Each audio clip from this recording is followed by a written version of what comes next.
Hello students, welcome to this session. I am Mr. M.H. Mota, Assistant Professor, Civil Engineering. This session is on pumping of water.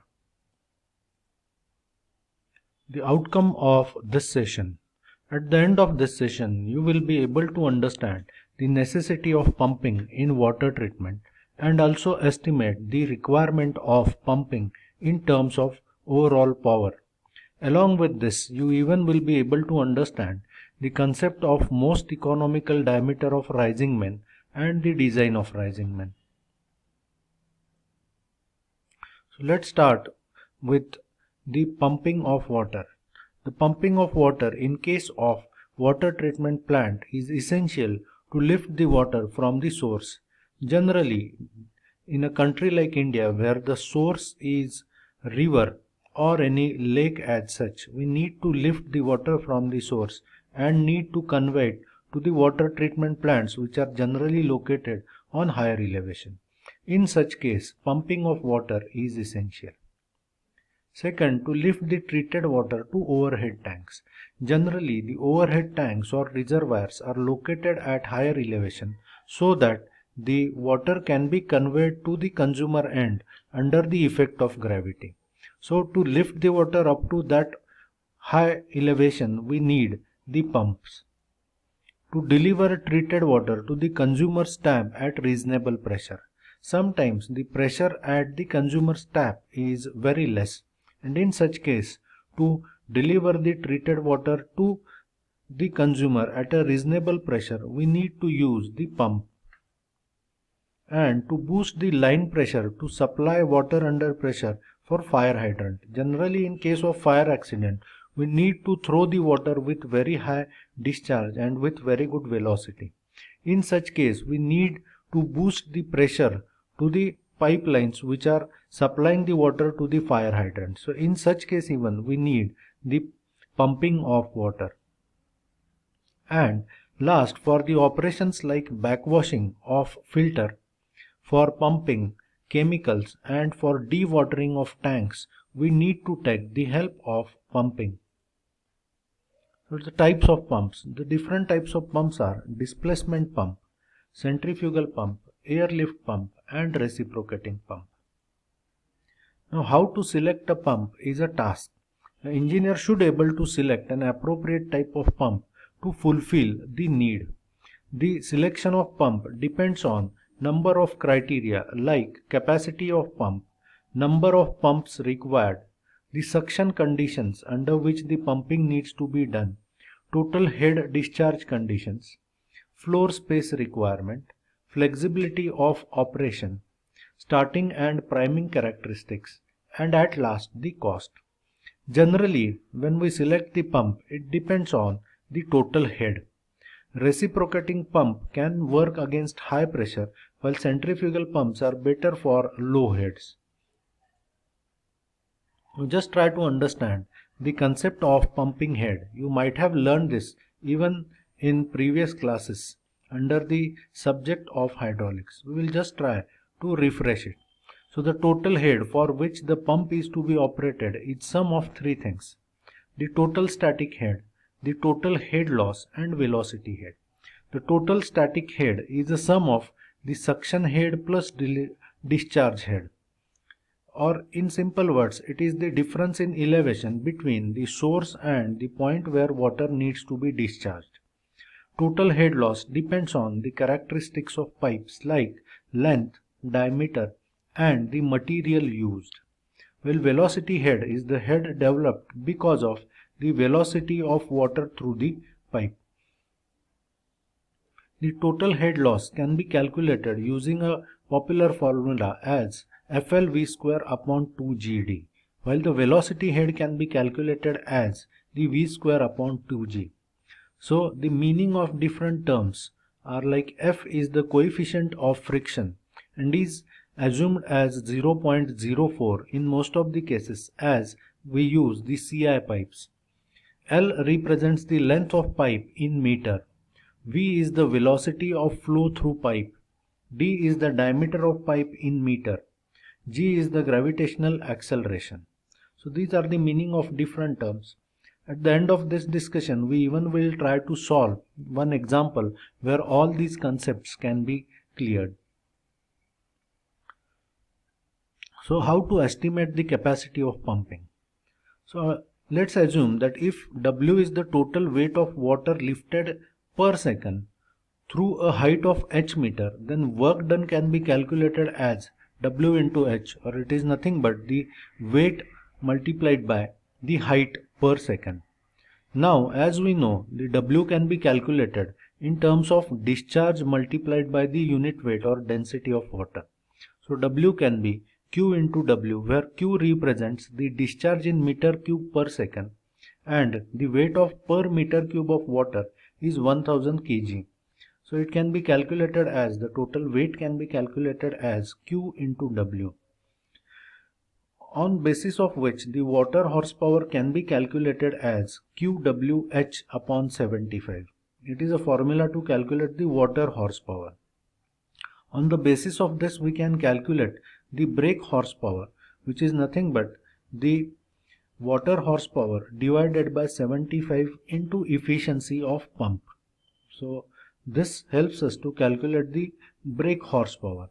The efficiency of pump depends on the total amount of water to be lifted, or in other words, the total load to which the particular pump is exposed. As the pumps are driven with the help of electric motor, the electric horsepower or the energy required can be estimated as EHP equals to BHP upon the efficiency of electric motor. So in other words, mathematically we can say that EHP equals to QWH upon 75 into the efficiency of pump multiplied by efficiency of electric motor. The multiplication of efficiency of pump and efficiency of electric motor can be represented in terms of overall efficiency.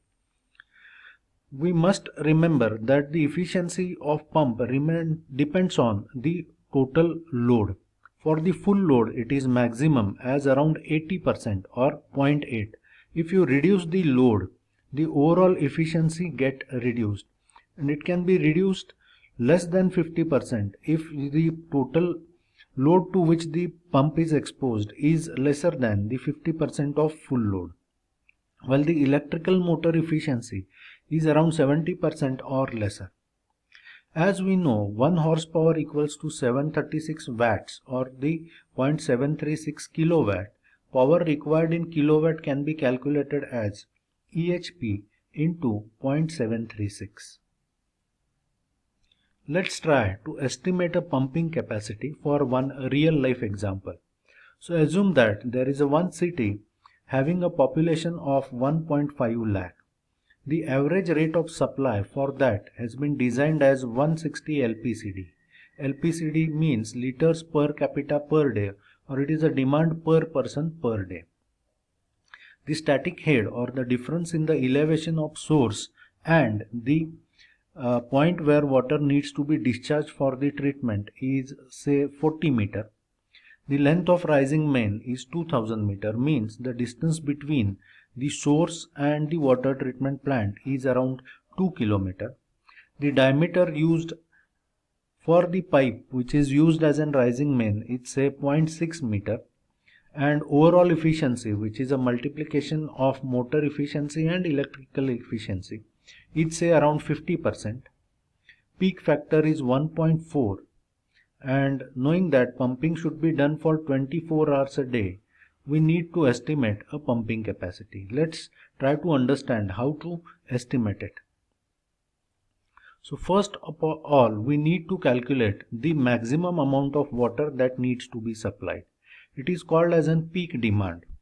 The peak demand can be estimated by the formula of population of a city multiplied by rate of supply multiplied by a peak factor. Peak factor is the excessive demand in the hottest part of the season as such.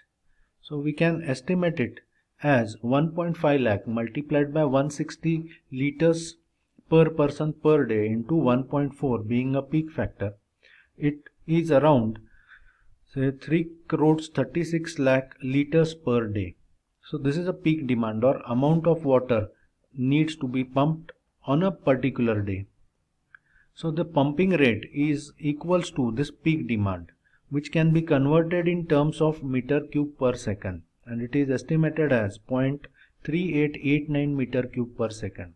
We can calculate the pumping rate by dividing the peak demand by the 24 hours multiplied by 60 minutes multiplied by 60 seconds and dividing it by 1000 to convert the liters into meter cube. So pumping rate is 0.3889 meter cube per second. Using this pumping rate, we can calculate the velocity through main, which is nothing but the Q upon area of pipe, which is 1.37 meter per second. Please do all the calculations yourself. If at all I have committed any mistake, you can correct it. Then we can calculate the head loss by knowing a formula FLV square upon 2 GD, and it comes around 17.47 meter. The velocity head can be calculated using a formula V square upon 2G, which is 0.096 meter. Static head is given as 40 meter. So total head to which the pump has to be operated is the sum of these three heads and comes around 57.566 meter. Overall efficiency is given as 50%. Knowing all these things, we can calculate the electric horsepower by using a formula, and it comes around 596.99 horsepower, or say 600 horsepower.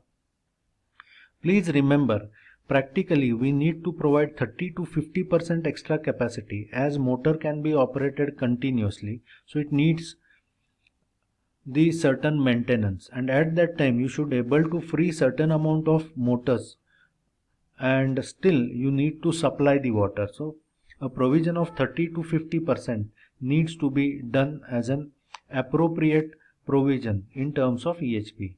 So we can assume that around 40% extra capacity has been provided, and then practically you need to provide a capacity of total 840 HP. You can provide this particular capacity by having multiple number of pumps which can have a different capacity, like few of 100 HP, few of 75 HP, few of 10 or 20 HP, and you can reach up to 840 HP. One must critically assume that the overall requirement should be fulfilled with the given combination. Then comes the concept of most economical diameter. As we have seen in previous example, the required horsepower of pump depends upon the total dynamic head. For a fixed value of static head, the total dynamic head varies with frictional head loss and velocity head, which depends upon the velocity of flow of water. If the diameter used for a certain pipe is decreased, velocity will increase, or if we increase the diameter, then velocity will decrease, and this will result in changing in the heads, and accordingly the cost of pumping will be different, or the requirement of pumping will be different. For higher diameter pipes, initial cost and operation and maintenance cost will be higher. On other hand, the regular pumping requirement will be less. For smaller diameter pipes, the initial cost will be less, operation and maintenance cost will be less, but the pumping cost will be higher because of the high head loss and higher velocity head. So for optimum condition, one must choose such diameter which together with pumping will make the total annual expense minimum. This is called the economical diameter of pumping main. So most economical diameter of pumping main can be calculated empirically using the formula proposed by Lee. According to him, the most economical diameter of a certain pipe in terms of D can be calculated as A into under root Q, where A is the constant which varies in between 0.97 to 1.22, while Q is the discharge to be pumped.